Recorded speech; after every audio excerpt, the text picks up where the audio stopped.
Listo, buenas noches con todos los que se han incorporado. Ecuador Consulting Group les da la bienvenida al webinar ¿Qué debes saber para prevenir problemas legales en tu empresa? Explico nuevamente la modalidad de este taller. Iniciará con las presentaciones a cargo de nuestro equipo y las preguntas se responderán al final. Cualquier pregunta o comentario lo pueden hacer desde este momento en el chat. Para dar una respuesta oportuna, les solicitamos que antes de cada pregunta puedan colocar el tema al que se refiere, si es laboral, si es contractual o si es tributario, para que cada una de las expositoras pueda darles la respuesta oportuna. Vamos a continuar con la presentación de las expositoras. Tenemos con nosotros esta noche la abogada Stephanie Ponce, es abogada de tribunales y juzgados, especialista en Derecho Societario, máster en Derecho Internacional de la Empresa.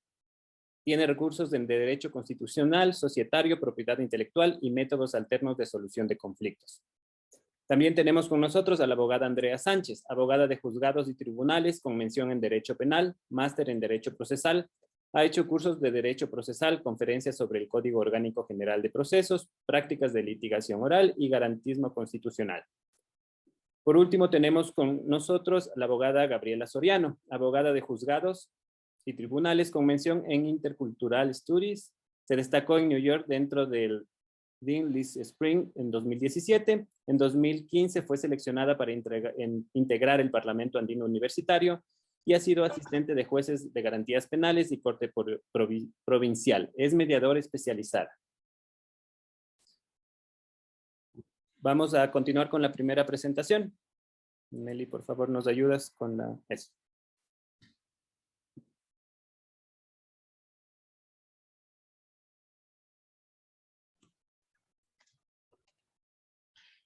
Buenas noches, yo soy la abogada Gabriela Soriano. El primer tema que vamos a tratar va a ser el sector laboral, luego vamos a continuar con el sector contractual y por último el sector tributario. Dentro del sector laboral es importante tener en cuenta cuáles son las nuevas modalidades contractuales. Como primer punto tenemos el contrato juvenil. Este contrato juvenil está dirigido para las personas que no superan los 26 años de edad.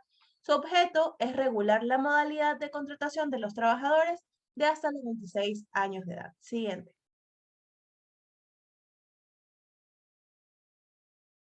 Este tipo de contrato hace un tipo de diferenciación entre los jóvenes en formación y los jóvenes, entendiéndose a los jóvenes en formación como aquellas personas que siguen y continúan con sus estudios.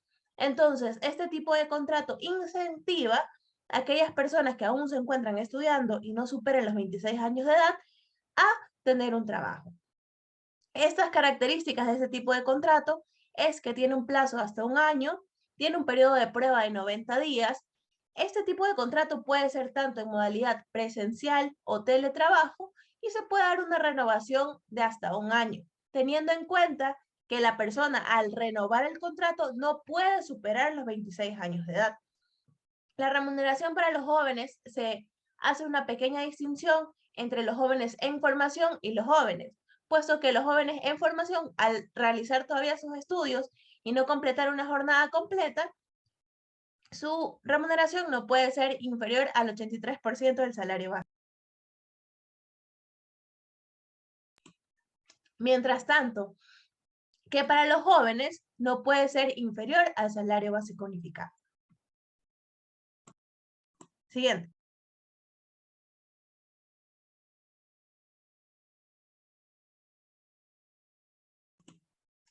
Luego contamos con este tipo de contrato que se denomina contrato de producción. El contrato de producción regula la modalidad de contratación que es aplicable al sector empresarial que realiza actividades de producción. Entonces cubre a todos aquellos empleadores que realicen actividades productivas.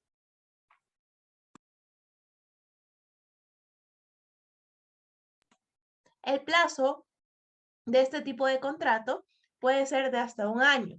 Al igual que el contrato para los jóvenes, cuenta con un periodo de prueba de hasta 90 días, puede ser en modalidad presencial o teletrabajo, y tiene una renovación de hasta por un año más. Debemos de tener en cuenta siempre el tipo de renovación. Para los contratos de los jóvenes, era por un año más, mientras este joven no cumple los 26 años, y en este caso se puede dar una renovación hasta por un año más.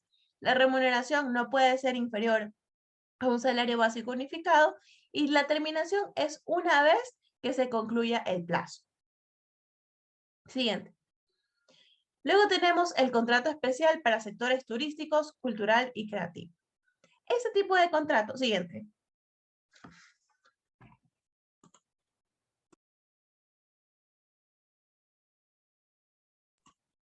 Este tipo de contrato tiene una particularidad muy interesante, puesto que las horas laborales pueden ser aplicables hasta 4 días de trabajo, siempre acumulándose los días de descanso.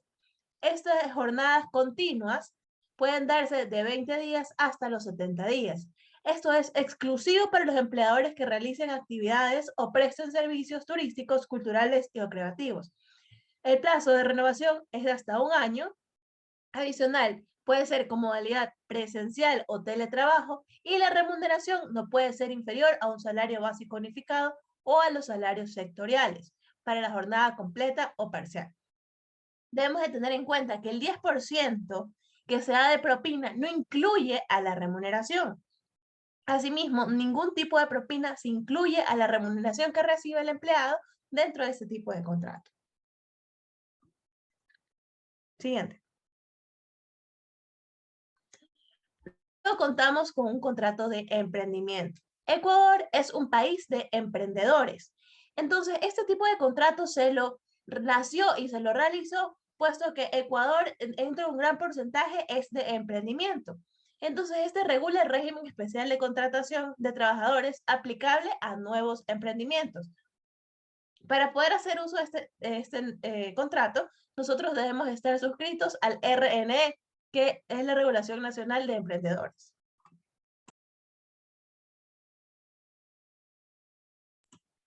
Este, a diferencia de los demás tipos contractuales, tiene una vigencia de un año.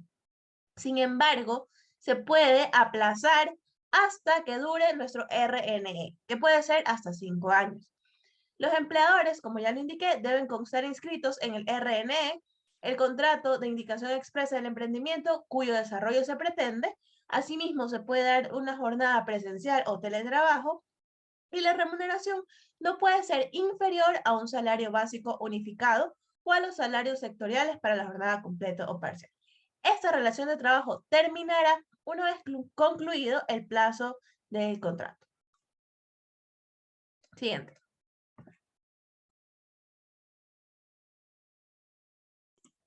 Por último, contamos con el contrato especial emergente. Este tipo de contrato ha sido uno de los más populares y los más usados después del COVID. Tengamos en cuenta que todos estos tipos de modalidades contractuales fueron creadas para nosotros hacer un aplicativo a los nuevos tipos de herramientas que contamos para hacer uso, tanto de modalidad presencial como para la modalidad de teletrabajo. Siguiente. Entonces, ¿qué es el tipo de contrato especial emergente? Este tipo de contrato tendrá una duración de hasta un año adicional, sea esta una modalidad presencial o de teletrabajo. Puede aplicarse únicamente para las contrataciones nuevas y no mantiene una opción de periodo de prueba. Como ya lo indiqué, los tipos de contratos anteriores, tanto para los jóvenes, para los emprendimientos, para el sector turístico creativo, cuentan con un tiempo de prueba de hasta 90 días. Este tipo de contrato no tiene un periodo de prueba. La terminación del contrato antes del cumplimiento del plazo no acarrea un pago de indemnización por despido intempestivo, a diferencia de los otros tipos de modalidades contractuales que si no se respeta este tipo de plazo puede acarrear un despido intempestivo. La aplicación de este tipo de contrato puede realizarse en cualquier momento, mientras se encuentre vigente la ley que lo creó, siendo esta la Ley Orgánica de Apoyo Humanitario. Hasta aquí mi presentación, muchas gracias. Listo, gracias Gabriela. Continuamos con la siguiente presentación. Les recuerdo que en cualquier momento ustedes pueden hacer las preguntas a través del chat.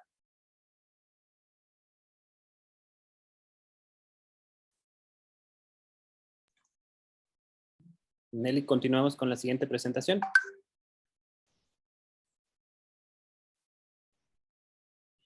Listo. Buenas noches, ¿cómo están? Bienvenidos, gracias por estar conectados con nosotros. Yo soy la abogada Stephanie Ponce y me voy a encargar de comentarles a ustedes un poco sobre los smart contracts. Sin embargo, previo a entrar un poquito en materia, es importante conocer sobre lo que es el blockchain. ¿Ok? Por favor, Nelly, la siguiente diapositiva.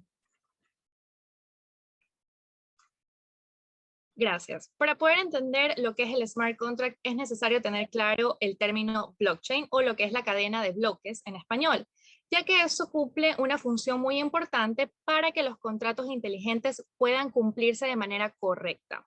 El blockchain, en otras palabras, es una base de datos que se encuentra intercalada por un nodo.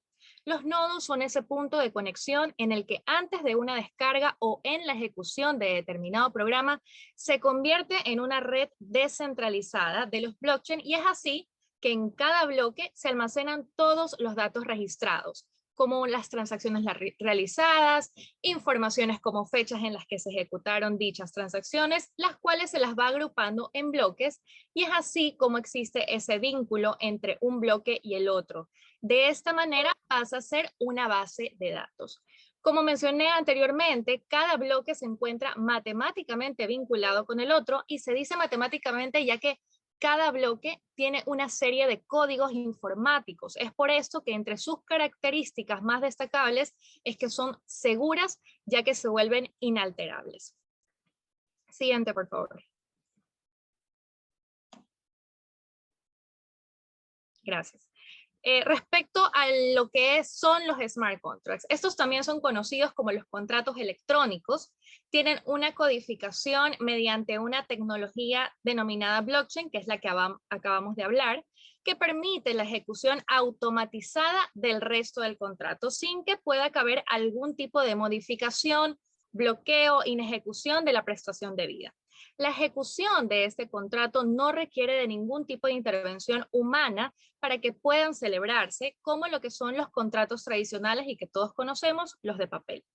El contrato legal cuenta con una serie numerológica, ¿ok? Que se van interconectando entre sí, lo que es conocido como el blockchain, para así poder dar una ejecución a lo pactado en las cláusulas. Asimismo, estas expresiones que se encuentran dentro del contrato legal deben ser tomadas por el programador que le dará vida a una parte importante del smart contract, que es una labor que también es sumamente importante.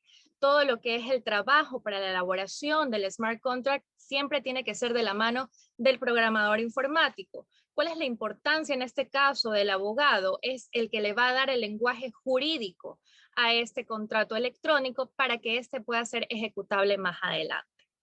Siguiente, por favor.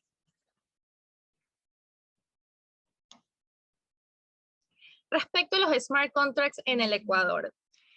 En el origen de los smart contracts en nuestro país, este está ligado a la entrada en vigor del Código de Comercio ecuatoriano que remontó al mes de mayo 2019. A partir de esta fecha, se generó una nueva ventana con modificaciones fundamentales en la contratación del ramo mercantil, lo que permite ahora ejecutar actividades mercantiles por medio de la utilización de los nuevos métodos electrónicos para llevar a cabo una actividad tan trascendental como lo es el comercio.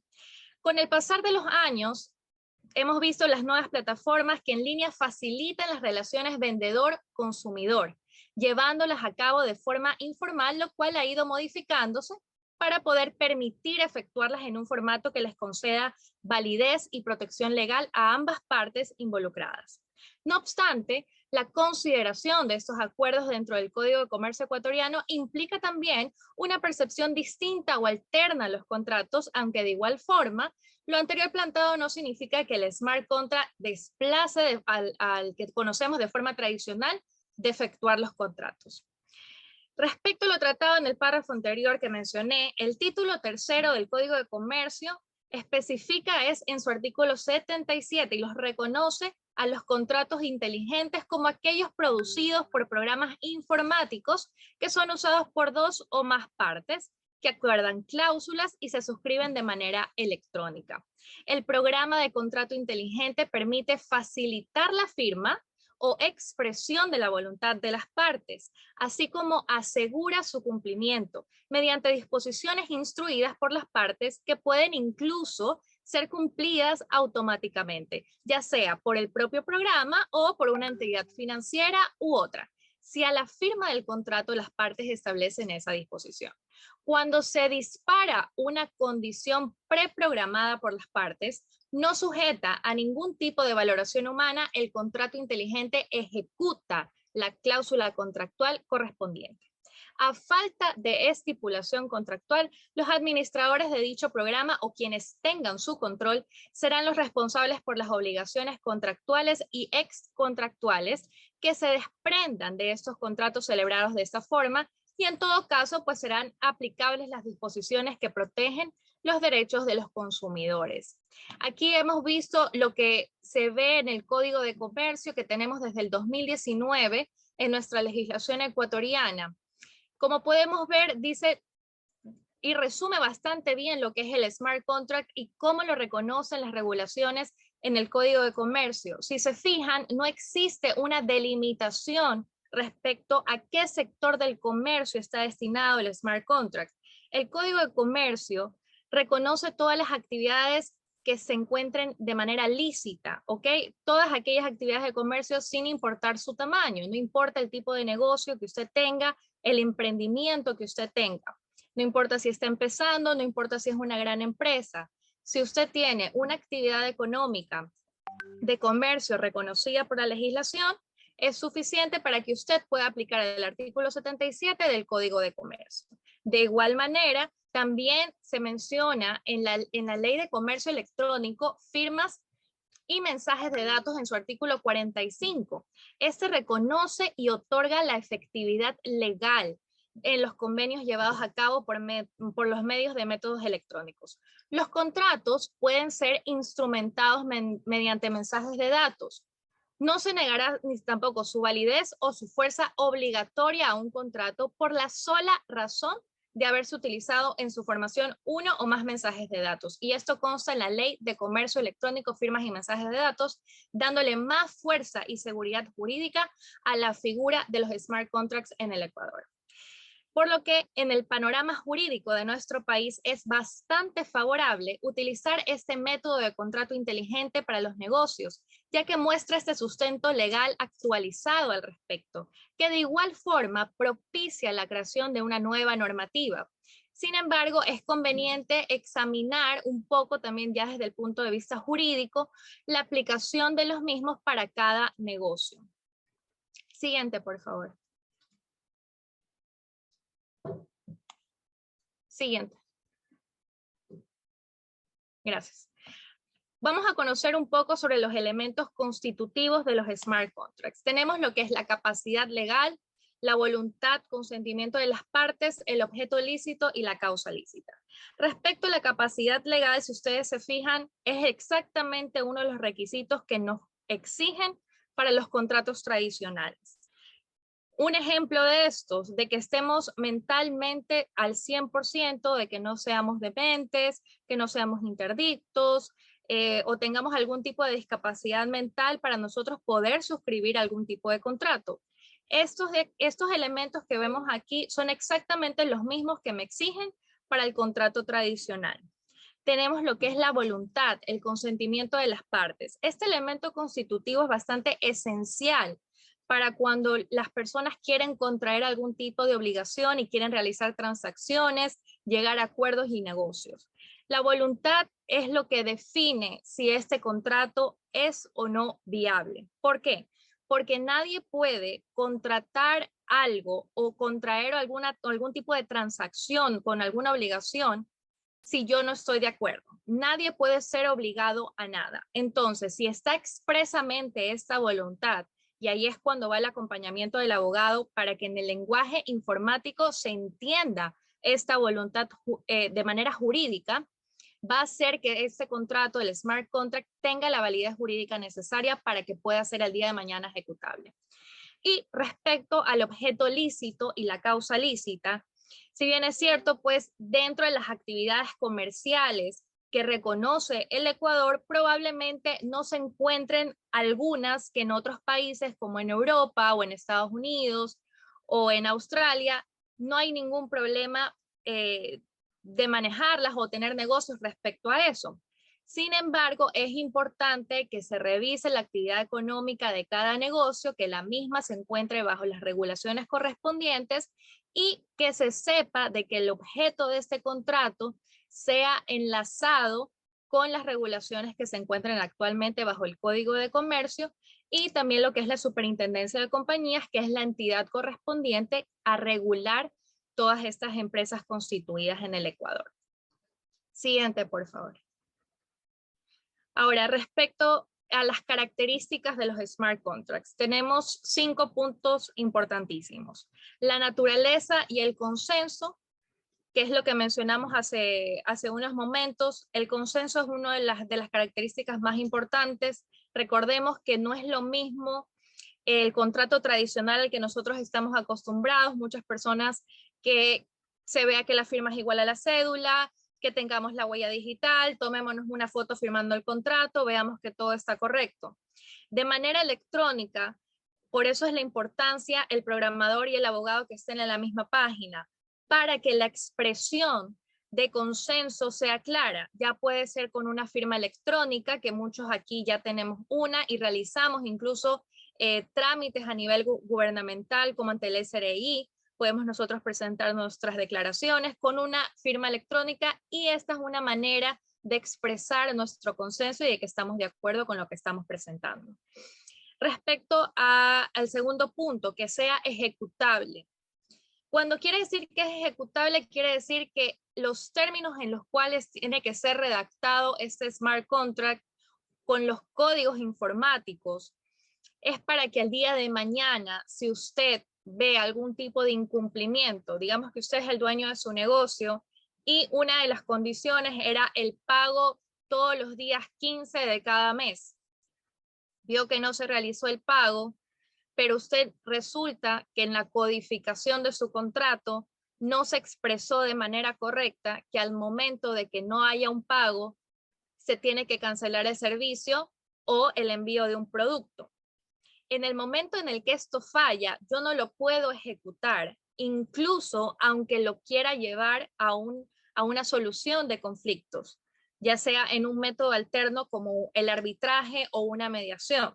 Entonces, el hecho de que sea ejecutable es de que desde el momento en que lo creamos, tenga el lenguaje que corresponde para que al día de mañana usted pueda ejercer su derecho a la defensa, ya sea en un arbitraje o mediación.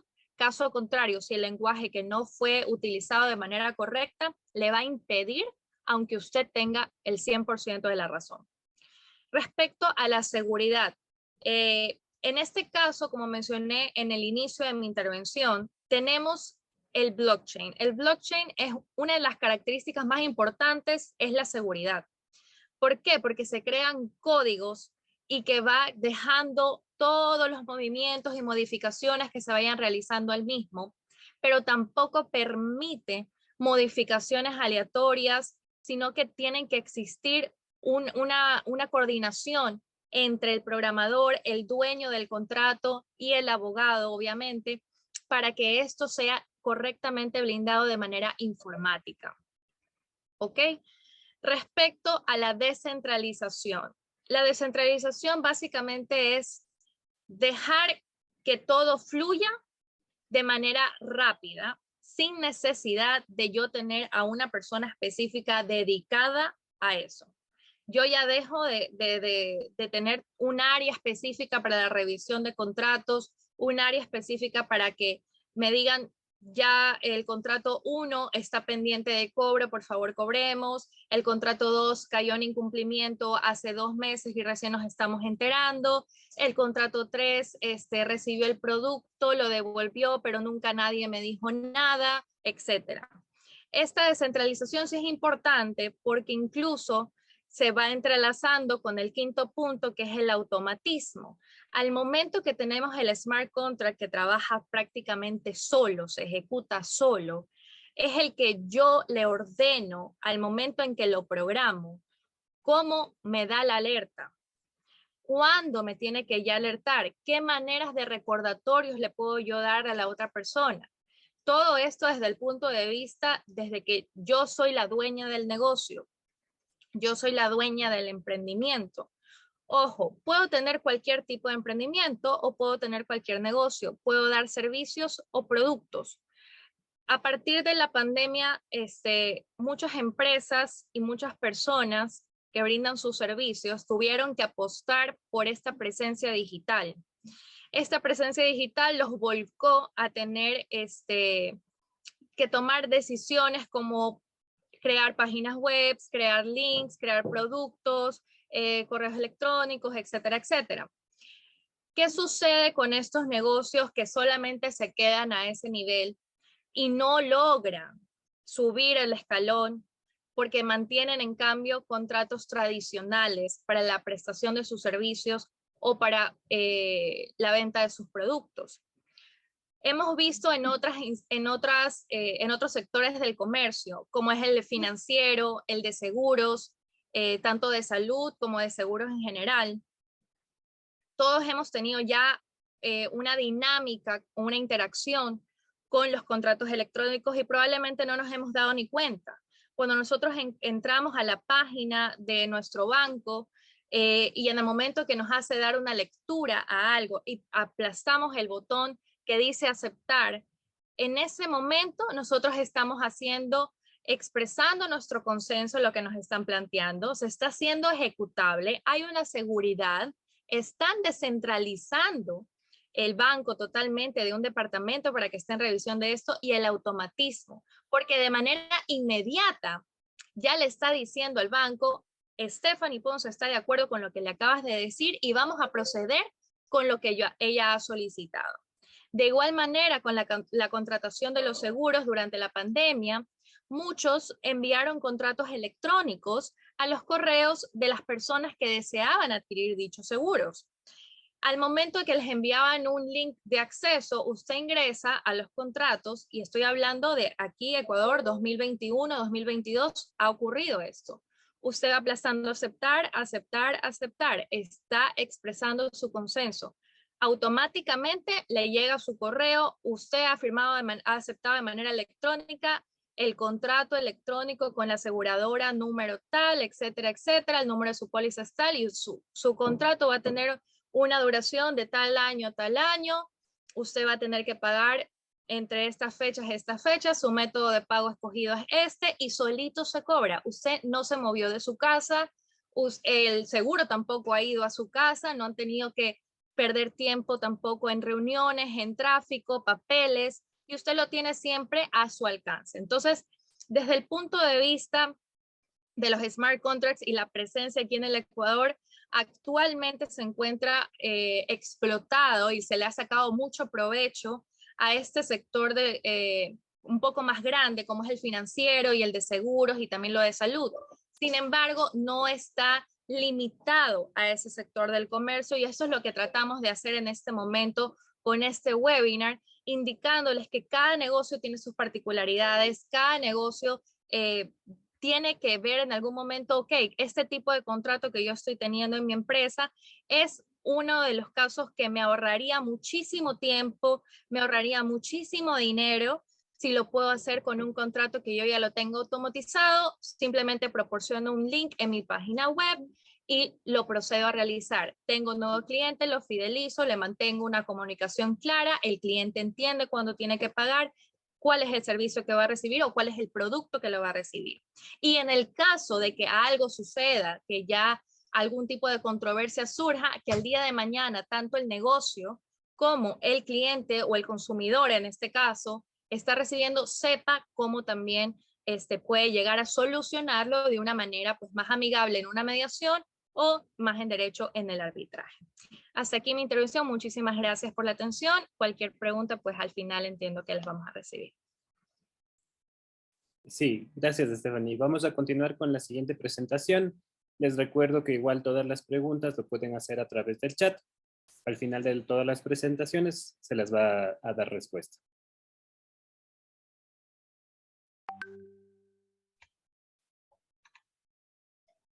Buenas noches con todos, soy la abogada Andrea Sánchez. Yo les voy a hablar un poco de la Ley Orgánica para el Desarrollo Económico y Sostenibilidad Fiscal tras la pandemia COVID-19. Esta ley es bastante extensa pero contempla varias novedades para las personas naturales y jurídicas. En esta presentación he tratado de resumir las que considero las más importantes y las de mayor relevancia para las personas naturales, para las empresas, para que puedan salvarse o puedan, como dijimos aquí, prevenir problemas para sus empresas, o si eres una persona natural, también puedas tener formas de cómo saber cuándo tienes que tributar, en qué momento, qué tienes que tributar ahora, qué no tributa, este tipo de cosas. Pasemos la diapositiva, David. El primer tema es sobre el RIMPE. El RIMPE es el nuevo régimen especial para el pago del impuesto a la renta de emprendedores y negocios populares con ingresos anuales de hasta $300,000. Este régimen obliga a que la persona que se someta a este régimen tenga que estar ahí por 3 años obligatoriamente, salvo que el contribuyente perciba ingresos mayores a 300,000. Entonces, si recibes ingresos mayores a 300,000, automáticamente pasas el siguiente año al régimen ordinario de impuesto a la renta. Pero, ¿qué es lo novedoso de este RIMPE? Para las personas que se pueden someter a este régimen, como ya expliqué, que es específicamente para emprendedores y negocios populares. Lo novedoso es que el RIMPE elimina el régimen de microempresas que estaba vigente hasta el 2021. Este régimen, diseñado para las microempresas, gravaba con una tarifa del 2% a los ingresos brutos de los microempresarios, sin importar que hayan reportado pérdida. En el RIMPE no se consideran las pérdidas, lo cual es beneficioso, considera las pérdidas, perdón, lo cual es beneficioso para el emprendedor porque su declaración será más real. Siguiente, David, por favor. Si bien es cierto, el RIMPE es calculado con base en los ingresos brutos, el RIMPE también establece una tabla progresiva de pago según los ingresos con un porcentaje marginal. La tabla progresiva contempla ingresos desde los $20,000 hasta los $300,000 y establece una graduación de pago en función de los ingresos. Es decir, nos podemos ubicar en la tabla que si un empresario obtuvo $20,000 de ingresos en el año, pagará un impuesto a la renta anual de $60. Esto en el caso del límite inferior. Ahora bien, si un empresario recibe ingresos de $300,000 al año, pagará un impuesto a la renta de $2,797,52. Hay que tener en cuenta que hay actividades que no se pueden someter al RIMPE. Estas son, por ejemplo, las que se dedican al sector de construcción, urbanización, lotización y otras similares, así como la prestación de servicios profesionales, mandatos y representaciones. Siguiente, David, por favor. Incentivos tributarios por nuevas inversiones. En este caso, las sociedades que se constituyan con la finalidad de realizar inversiones nuevas tendrán los siguientes beneficios. Reducción del 3% sobre la tarifa de impuesto a la renta hasta por 15 años para el desarrollo de nuevas inversiones. Una reducción especial de hasta 5% de la tarifa de impuesto a la renta por la suscripción de contratos de inversión. Y por último, se exonera del pago del impuesto a la salida de divisa a la importación de capital y materias primas de sociedades que suscriban contratos de inversión. Es decir, que si tú tienes una empresa que la finalidad es invertir aquí en el Ecuador, sobre todo en invertir en nuevas modalidades de inversiones, vas a tener algunos beneficios ya mencionados que te pueden ayudar a tributar un poco menos o que te ayudarían a que tu empresa crezca mucho más. Siguiente, David.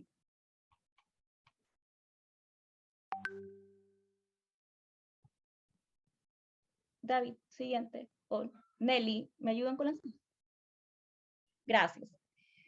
La contribución única y temporal para el impulso económico post-COVID-19. En este caso, las personas naturales que tengan un ingreso igual o mayor a 1 millón tendrán que hacer esta contribución única y temporal por una única ocasión hasta el 31 de marzo del 2022. Lo mismo para la sociedad conyugal que tenga ingresos mayores o igual a 2 millones. Por su parte, las sociedades o empresas que tengan ingresos mayores a 5 millones tendrán que hacer esta contribución especial por 2 ocasiones, hasta marzo del 2022 y hasta marzo del 2023. Hay que tener en cuenta que si tenemos ingresos, ya sea como persona natural mayor a 1 millón o como empresario, como empresa mayor a 5 millones, si no realizo este pago, voy a ser sancionado con un recargo y con una multa. Siguiente, Nelly, por favor. Hay una, bueno, respecto a los impuestos sobre los consumos especiales, se ha eliminado del listado de productos y servicios grabados a la telefonía móvil, los videojuegos, vehículos motorizados híbridos o electrónicos de transporte terrestre, sistemas de calentamiento de agua. Esto es importante porque estos productos o estos productos y servicios antes grababan un ICE, que es el impuesto sobre los consumos especiales, y actualmente ya no graban este ICE.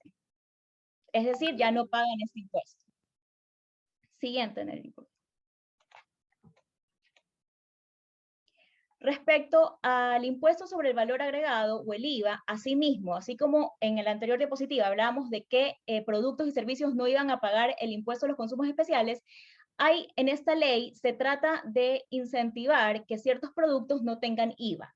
En este caso están los pañales desechables, las mascarillas, el alcohol, el gel antibacterial, los tampones, las toallas sanitarias e insumos de higiene femenina ya no graban IVA. Esto es importante porque si alguna empresa nos quiere cobrar, debemos estar pendientes de que estos productos ya no tienen IVA. Siguiente, Nelly, por favor. Deducciones de impuesto a la renta. Se genera un incentivo para las empresas que destinen fondos para cubrir gastos de publicidad, promoción, patrocinio realizados a favor de deportistas, programas y proyectos deportivos. Instituciones educativas que entreguen becas o ayudas a estudiantes de bajos recursos.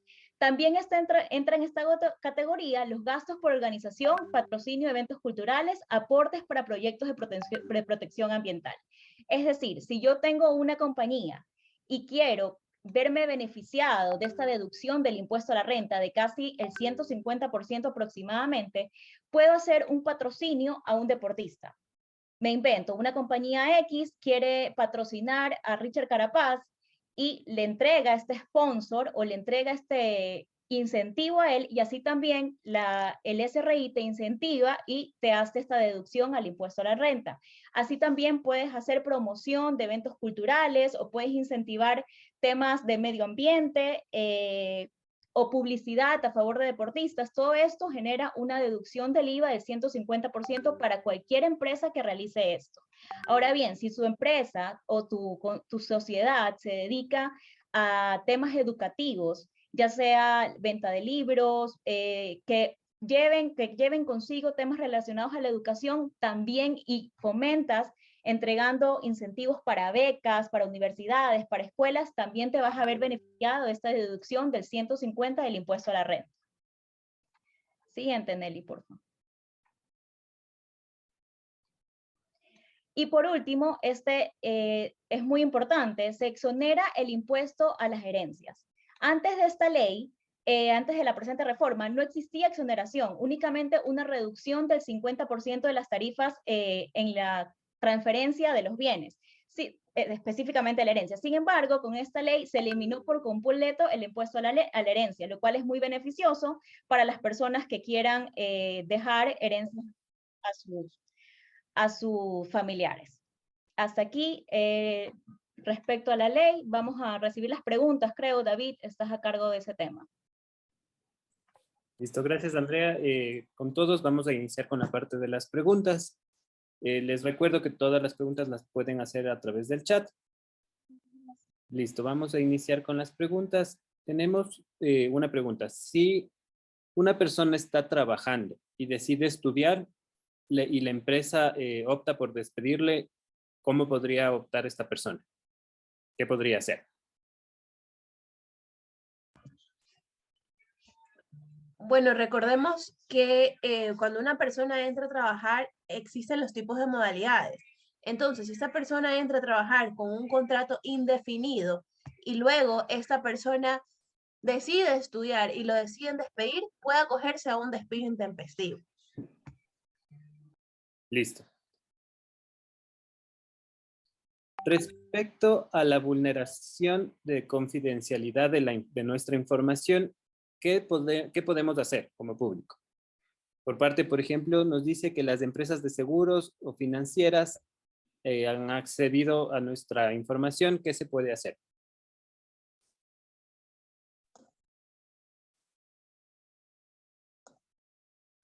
Hola, buenas noches.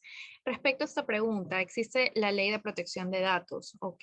En el momento de que nosotros accedemos a brindarle a una empresa nuestra información o datos sensibles que sean de manera personal, a título personal, es importante la revisión del contrato que también estamos firmando. En el caso de los seguros, el contrato debe existir una cláusula que indique sobre el manejo sobre esta información sensible y confidencial, además de la forma en la que nosotros, si es que nos encontramos afectados al mismo, cuáles son las reglas del juego, por así decirlo, y el lineamiento a seguir para exigir que se respete nuestro derecho porque es información personal. Así que esto simplemente bastaría de la revisión del contrato en el que se suscribió con esta empresa de seguros y analizar también si es que en efecto se vulneró algún derecho como el mal uso de información personal para algo que no era que se había excedido al momento de suscribir este contrato con el seguro. Así que valdría la pena, yo indicaría pues la revisión de este contrato para una mejor asesoría. Muchas gracias. Tenemos otra pregunta. ¿A qué sanciones se expone una empresa por incumplimiento de medidas de seguridad y salud con sus trabajadores?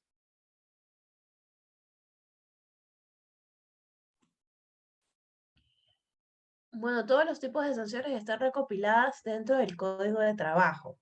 Entonces, una empresa que realiza actividades en donde en donde se necesite un tipo de equipo especial o donde se necesite suplementos para poder realizar esa actividad, le tiene que proporcionar a su empleado. Sin embargo, si eso no le proporciona, el empleado puede dirigirse ante el Ministerio de Trabajo, dirigir una queja para que un inspector realice una inspección a esta empresa. Listo, muchas gracias. Tenemos otra pregunta. ¿Cuál es la diferencia de un pago de impuestos de un emprendedor que trabaje como persona natural y otro como empresa? ¿Y cuál es la diferencia en la contratación de personal?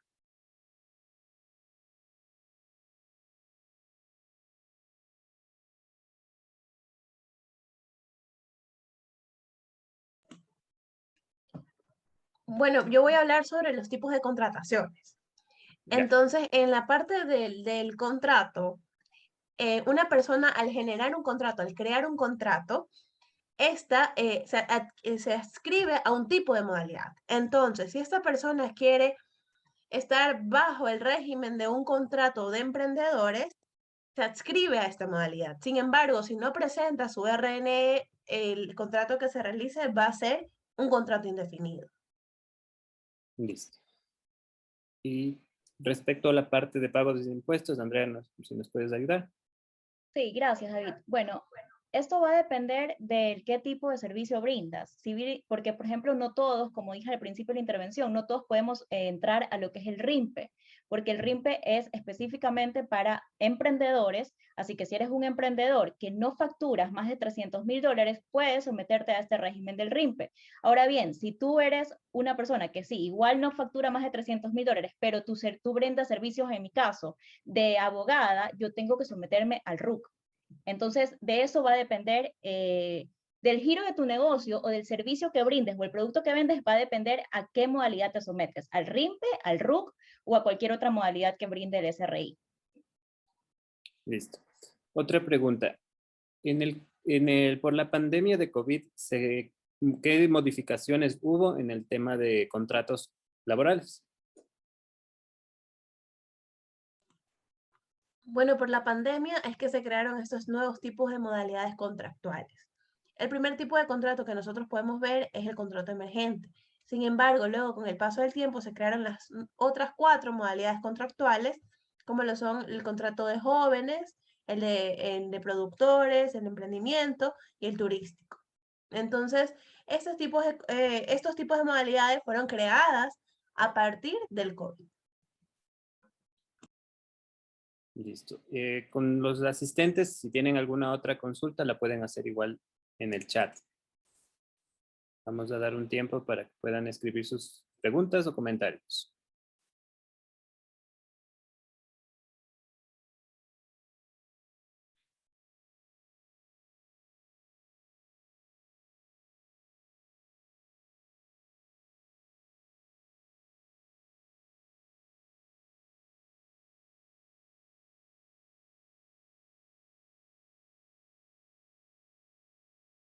Ya, tenemos otra pregunta. ¿La subvención de una parte de los estudios de posgrado de un trabajador se considera para obtener un beneficio tributario por fomentar su formación?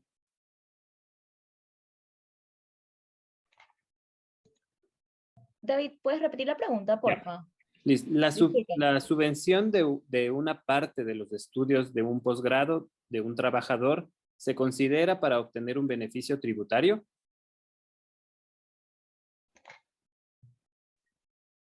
Repito, la subvención de una parte de los estudios de posgrado de un trabajador se puede considerar para obtener un beneficio tributario. No entiendo bien la pregunta a qué se refiere, la verdad, David. Si la Giovanna, pueden reformular, porque no... sí, Giovanna, si nos puedes comentar un poco más sobre tu duda a través del chat.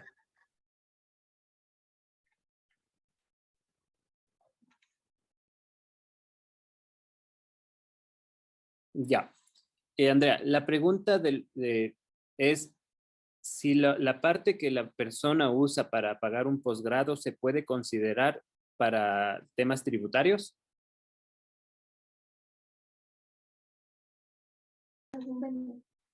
Si la facturación te la emiten aquí en Ecuador, totalmente. Ahora, si es una factura emitida de un posgrado en el exterior, pues habría que ver cómo se puede meter esta factura a tus gastos personales del año. Sí, eso no es el tema de la charla, sin embargo, eso es lo que puedo mencionar del tema. Listo, muchas gracias. Otra pregunta. Si el gerente de una empresa debe realizar un contrato civil y está obligado a aportar al IES, ¿tiene derecho a que se cancelen los fondos de reserva? ¿Que se le cancelen los fondos de reserva?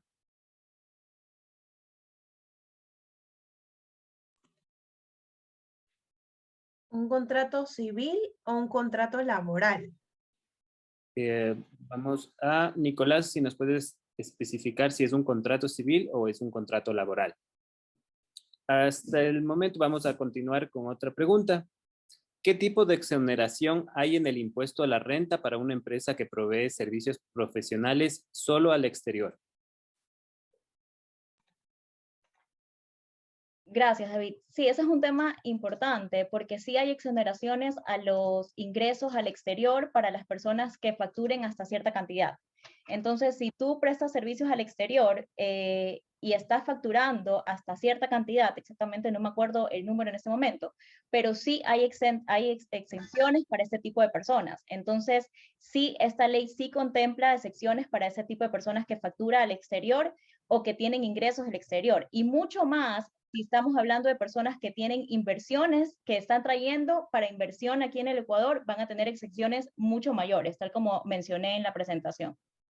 Listo, muchas gracias. Otra pregunta. ¿En el impuesto a la herencia existe algún límite del valor?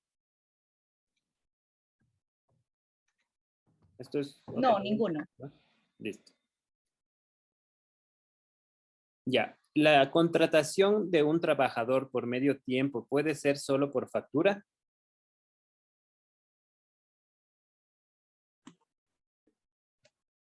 Cuando creamos un tipo de contrato laboral, así sea de jornada media o jornada completa, esta es una contratación, entonces no debe ser pagado a través de factura porque eso se entiende como una prestación de servicios. Listo, muchas gracias. Respecto a la anterior pregunta de Nicolás, si el gerente de una empresa debe realizar un contrato civil y está obligado a aportar al IES, ¿tiene derecho a que se le cancelen los fondos de reserva? Nicolás mencionó que contrato civil por ser un representante legal.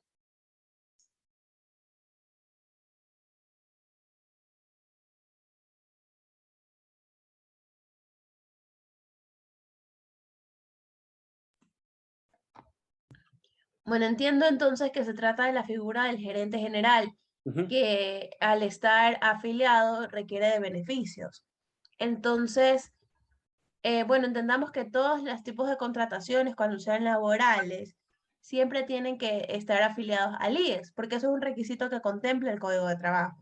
Y todos los beneficios serán a partir de eso, pero es opcional que el gerente esté afiliado.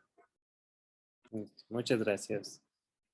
No sé si tal vez con el público tenemos alguna otra pregunta, comentario, lo pueden hacer en el chat.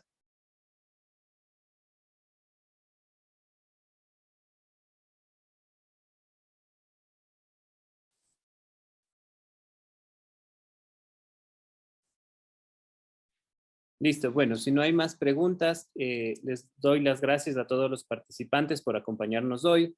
Esperamos que este taller virtual haya podido brindarles el conocimiento necesario para sus empresas, emprendimientos o trámites personales que deberían hacer. Ecuador Consulting Group es su mejor aliado y por eso realizaremos este tipo de talleres virtuales. Pueden seguirnos a través de nuestras redes sociales y estén atentos a nuestros próximos eventos y promociones. Nos diferenciamos de la competencia porque innovamos, compartimos nuestra experiencia y brindamos las mejores opciones para cada uno de ustedes. En caso de que ustedes requieran una asesoría o comunicarse con cualquiera de nuestras abogadas, lo pueden hacer a través de nuestras redes sociales o teléfonos como lo pueden ver en la pantalla.